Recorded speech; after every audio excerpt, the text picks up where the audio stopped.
Sometimes I look at this and I'm just like, do you people have a life? No. No, they do, and that is their life. Because it's like, this is not that big of a deal. Like, we don't need to roll out the language of like gatekeeping and blah, blah, blah, blah, for something as simple as this. No. This is the thing. They have a life, and this is their life. But like, do you know how bad it is when I'm the person saying go outside? Yes, I do. I can't say much either. I looked at my fucking screen time stats on my phone this morning and almost had a panic attack. Guess who's an average of 4 hours a day in Blue Archive? Oh, here's a brochure. Quick comparison. The Amani Warbear has 1.73% ownership. The recolor they did, the Battle Bear sits at 48.54%, as it should be. If you want Battle Bear, War Battle, a Fight Bear, you can get a Fight Bear. But there is that different one for the people who did it back in the day. You know what? They did it back in the day. I didn't do it, so I don't get to have it. And if you didn't do it back then, you don't get to have it. You shouldn't have it. You've not fucking earned it. You're not entitled to it. You're entitled to click the enter world button and make a character in WoW, and you're entitled to Blizzard's, end of the deal. You're not entitled to a single fucking thing within it. Shouldn't just be given to you. Yeah. Mm-hmm. Oh man, entitlement is such a weird thing. It's wanting to it's wanting to exist outside the rules of the actual game. What do you mean, Dak, by earned? If somebody did it back then, they earned it. Yeah, you're suggesting that's fucking stupid, man. You're suggesting that the skill aspect of do that, it's not about it being prestigious, it's about being there to do it, and that's the difference. Yeah, it's about showing up. Yeah. Like, that's the bit that matters, showing up. Yeah. Press W in classic. It's in classic. That's in classic is different. Yeah. Also, the prestige is about being there at the time. That's the bit that matters. Doing things at the time. It's not about high skill stuff. Otherwise, people would say, but that's someone with high skill would say that. It's easy to walk 5 kilometers. Anyone can do it. The bit that matters is showing up and fucking doing it. And those people back then did. That's the bit that matters. It's not about skill. To think it's just about skill is to have a very limited, I think, understanding of the situation. Being there at the time before I started playing. Yeah, exactly. Yeah, it's literally you literally don't get to have it because you weren't fucking there. Yeah. It's not, you don't get it. You weren't there. That's how it goes. Yeah. And that's where I think it's like the full on like A versus B case of just completely, there's like no. That seems completely, why? Why do you feel entitled to it? Why do you feel entitled to something that was before you were there? That makes no sense. I don't understand the sense of entitlement. It feels weird. It feels kind of weird that it's like not as easily understood as what you didn't, so it wasn't there. It's like I get there's a weird thing about I think people's general reactions to FOMO, especially in things that they care about that wasn't there. There's like I don't know.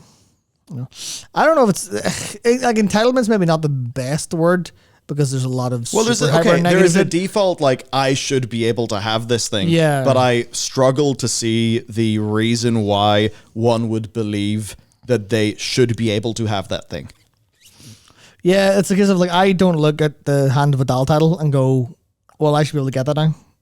Because it was just pressing W and TBC back in the game. It was a low APM easy game. Yeah, which I didn't do. And I'm like, didn't do it. Didn't do it. What do I think that title's cool?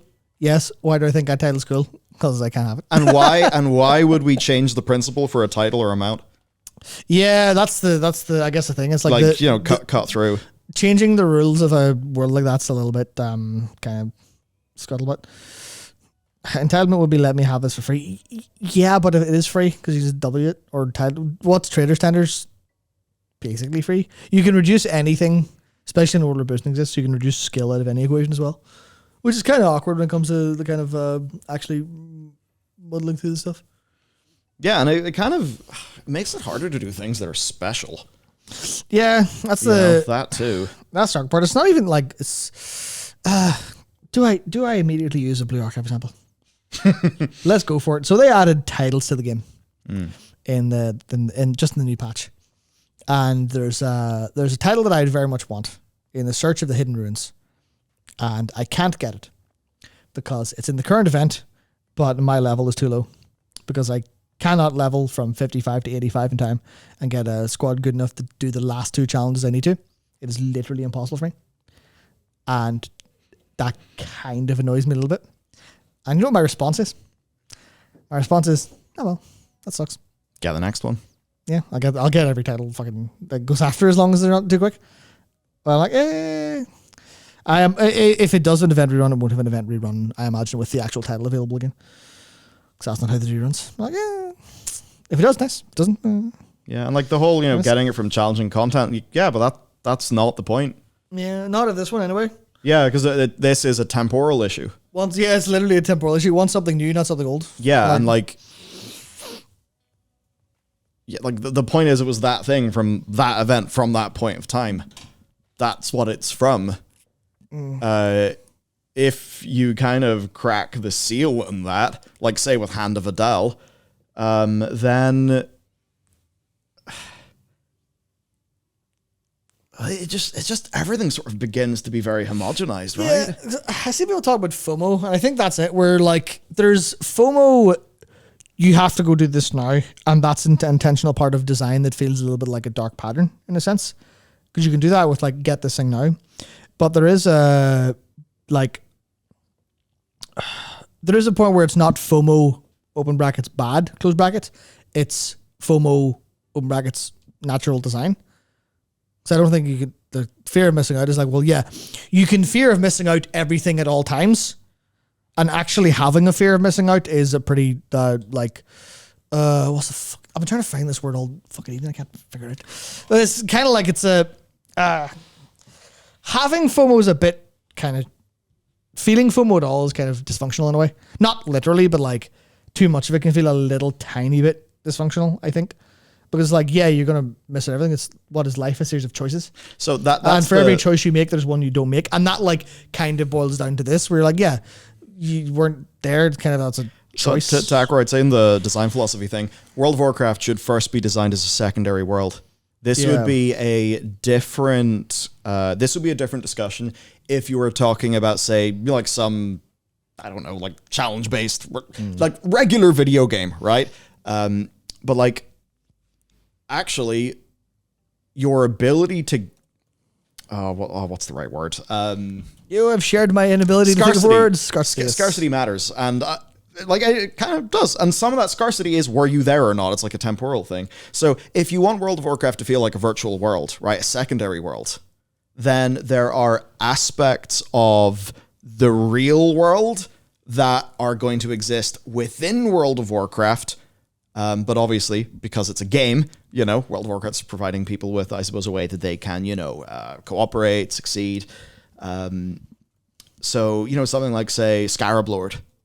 I don't think anyone should be able to earn Scarab Lord ever again in modern WoW, regardless of the challenge. Because that happened back then, not now, and that the Scarab Lord comes from that. So, yeah, you weren't there. You don't get it. Yeah. You can look at someone who has it, Yeah, and I think that's the case of it being like the secondary world. Because to me, it's not I wouldn't really call it a temporal reward. It's more a reward from a thing, and the thing happened at the time that it happened, and that's when it happened, because it's a secondary world. Because the point of this isn't the reward. The point of this is stuff happening. The point of this is the content being current. And I think that's the awkward part where I was thinking about it from in terms of the Blue Archive event again, where the one thing that we'll talk about this with Outland Cup, but things moving and changing, and I literally felt this in the 2 weeks I was in Japan with like pop-up shops and stuff happening and like different events and things changing all the time. I was like, holy shit, it feels like there's actual movement. And this is weird because it is part of like live services and stuff like that, which obviously have like downsides, things like that. But there is definitely a case of things being alive and moving and having consequences kind of adds a little bit of richness to it in a way that is kind of weird. And this isn't like everything should always move and everything should always be there, because you look at like the Mage Tower, right? And the Mage Tower was handled pretty much fairly well, where they go, this fun challenge is back, you don't get the original thing. That made a lot of people mad. A lot of people goddamn furious. Yeah, and even I commend Blizzard for sticking to their guns on that. Yeah, and that's kind of the... Even though, again, if they didn't, I would have been a prime beneficiary of that. Yeah, I probably wouldn't have been, but like, in some ways, I don't give a shit what other people have. I probably would have been as well, because I get this stuff. So it is a like fun... it's not a fun thing if Blizzard have stuck to their design of being this like secondary world most of the case, and like actually having things happen, move forward, and change. And I think if that's the design they're committing to, then they should probably keep it a little bit of that way, as opposed to changing it to be in a different way. Because it could be you could make it a different way, but I think this way actually kind of works a little bit. I think it just works for it in how people feel about it in the long term of being, because I know someone said earlier, I can't remember who it was, said something about there being a reward for rewarding players for playing at the time. And it's not rewarding, here's the amount, stay rewarded, but here's stuff that exists. I think that makes the world feel a little bit more real. Now, what was the techno spice? I can't really agree that things happening in FOMO and that's now add richness. You could argue it's luck at being in the right place at the right time. It kind of is. And I think it's kind of the same case of like mimicking reality in a sense. And this is where I think like that's what I mean by richness. I actually think that's why people got meaning out of WoW. Yeah, because it mimicked a lot of reality, but in a more safe environment that had more. There's more agency in the secondary world than the primary one. Yeah, get to say, man, should have been there, bro. See, that's actually the thing. There is a great power in you should have been there. It was lightning in a bottle, because that's actually something that is unique. But doing that as a natural consequence of things moving on and it not being FOMO. So this isn't oh, dude, you should have been there for like the Air Jordan drop 4 years ago. It was, I don't know, hella fire. Yeah. Because that's just, load of bollocks.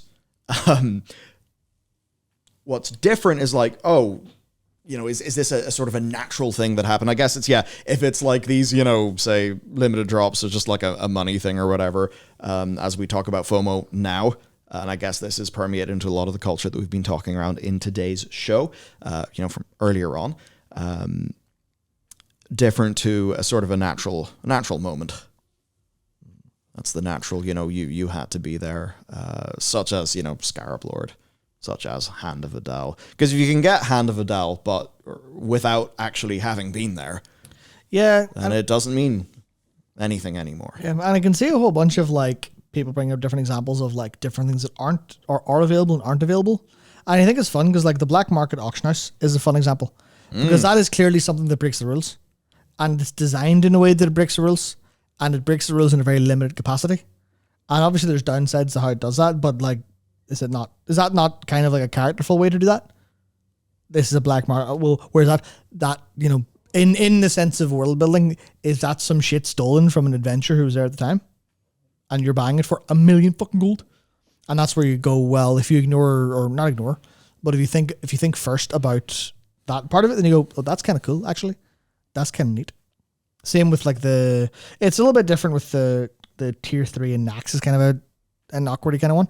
But because you kind of they did make that way in a cool way, but then that's they're bringing this stuff through in ways that are largely thematic to the world in a capacity because you are going into Nax for it, and it's kind of things like that. And you could say, well, you could do that, just go back into Siege in a way that makes sense, and like you could do that, but it is like I guess a matter of doing the right thing at the right time, and we can talk around principles all day long, but it's actually ultimately about what happens in the actual moment when the decision itself is made specifically, because these decisions are made, should we invalidate all ahead of the curves is not what someone's saying in Blizzard. If they're thinking of this, they're saying, should we find a way to give people a Kor'kron werewolf, because that's kind of cool, no one's had a wolf like that for a while, should we do that as a part of revisiting? And that's I think what they're thinking about. Or what I'd say go to the effort of like, having another tint, which you'll probably have.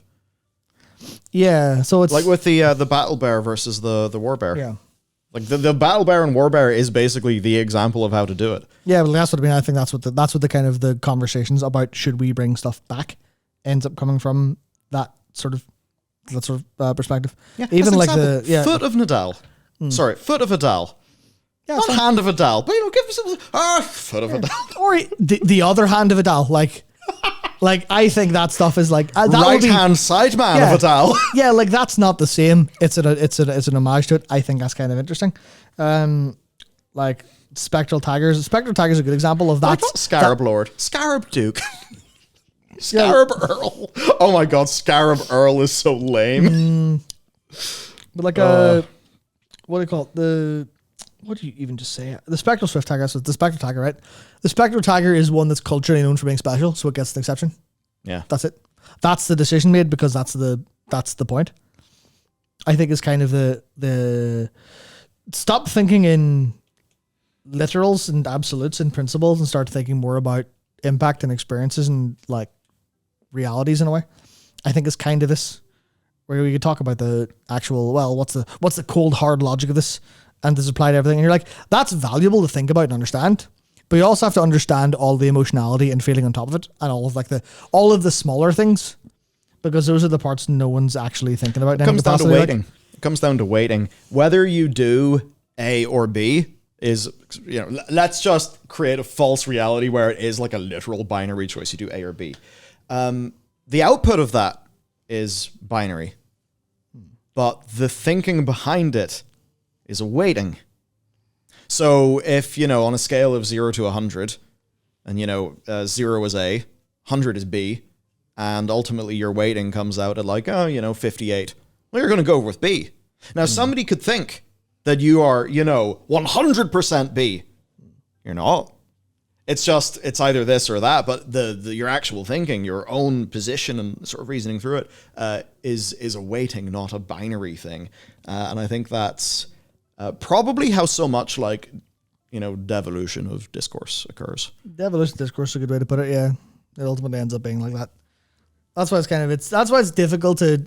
This is why, obviously, Twitter conversations about this stuff don't go very well, because people kind of don't get to chew the fat on the important parts of this, or go straight back about, with as much verbiage as we do. I kind of, in a way, I think.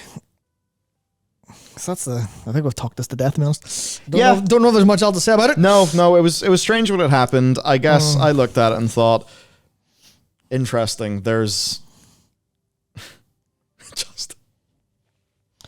Yeah, it was just a big wow. I don't know. It was weird. Yeah, I was like, whatever, it's fine. Whatever. So I just looked at, I killed Discord. Yeah, okay, fine, sure. Whatever. Sure, that's fine. That's fine. Yes, we did talk about the saying it doesn't matter because it was resolved, and then went off on it. Shut up. It's fine. But I mean, that's it. I think talking about stuff like this is kind of fun because it's where are you going to get the opportunity to talk about things like this that are so not important, but even the fact that it has close connections to how do you feel in real life about. So I know someone sent a message there. Was it? Let me just check. Yeah, it was Chris, your 18-month member. Thank you. This is the same. I should be able to compete for a gold medal in the 1984 Olympics, even though they happened 40 years ago.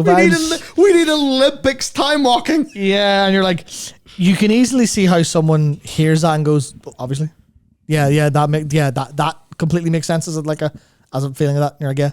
Now people are like, yeah, but I want the gold medal thing, and why is it kind of have something like that? Ever? It's like it's not like that, but you can see the part of it that is, right. You can see the part of it that is. And that's the fun part. Yeah. The final thing, I think some of this is about, is it natural? Is it not natural? So I think the cutting edge mount feels natural. Or, just a rare drop mount feels natural. Where it gets ruined is the daily and weekly rotating store. Or it gets ruined is the battle pass. Because now what's happened is the temporal aspect of, this naturally happens at a time because of natural reasons that are internally consistent in the game world. That is gone. Yeah. Now it is an overt consumption opportunity. So now the whole time-related thing is to do with this manipulative battle pass rather than just, did you do it at the time?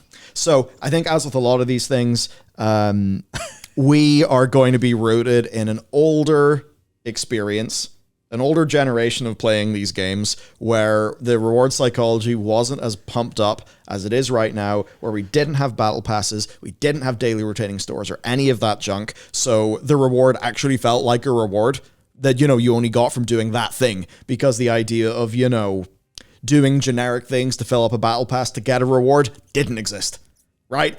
But nowadays, all of fucking game psychology is just rooted on getting people rewards. And that, I think, has likely fundamentally changed how a lot of these things are... because everything's reward-oriented, right?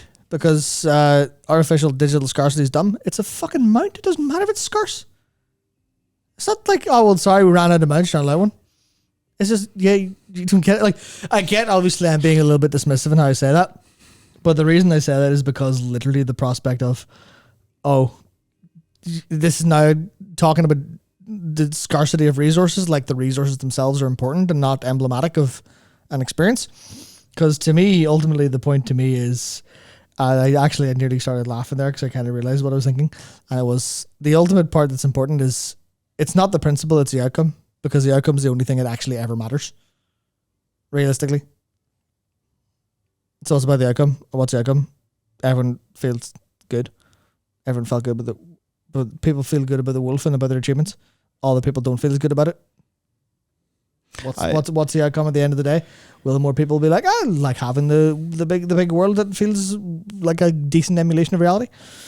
Yeah, and it's, I guess, is it almost all going like more, the way in like Korean MMOs, it's just completely normal, just spend money for power. Yeah. Here it's not power, it's, social I have a thing. It's just like, that's kind of more normalized. Whereas, in the past, well, I mean, in the past, sort of reactions to that sort of thing were very different.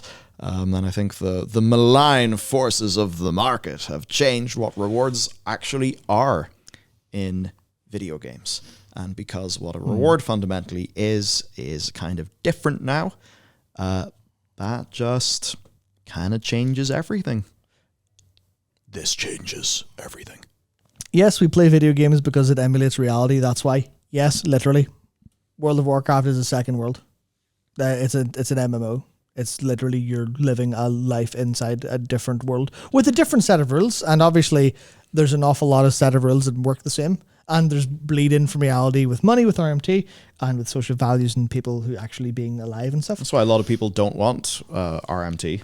Why a lot of people don't want WoW token is because they don't want any form of crossover between the real world and the secondary world, because they see any crossover there where you're able to bring your resources in the real world into the secondary world, that essentially pollutes, disrupts the sanctity of that secondary world, where the whole point was everyone pays the same admission fee, and then the thing that matters is them and what they do, not what they already have as people outside.